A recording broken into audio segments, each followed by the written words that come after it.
And Clarksville is now kind of trendy real estate in Austin, but it was originally right where Sixth Street dead ended, and it was a collection. It was a land collective that people who had originally been slaves, who and finally it ended up being the descendants of people who of domestics who worked for the state government in one capacity or another, developed a community there.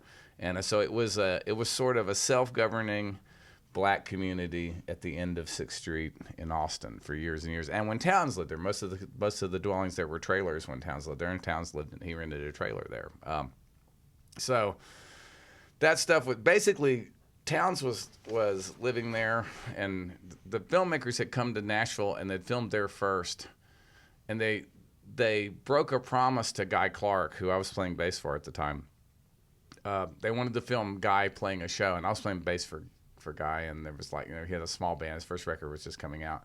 This is 1975, and he we basically called in some favors so that Guy could open for Tracy Nelson at the exit in, so they would have a performance to film. And they broke every promise they made to us about how obtrusive they were going to be in the process. So in punishment, we suggested to them that there was this guy that they had to go down and film in Austin called Townes Van Zandt. And, because Townes was living in a trailer down there and, with a dog, and he had some chickens and this mean redheaded girl who he was married to. And we just thought it would be, we all thought he was the best songwriter in the world, but we knew that as soon as the cameras were rolling, he would do absolutely nothing to evidence that, and he would, they'd probably regret wasting the money and the time to go to Austin.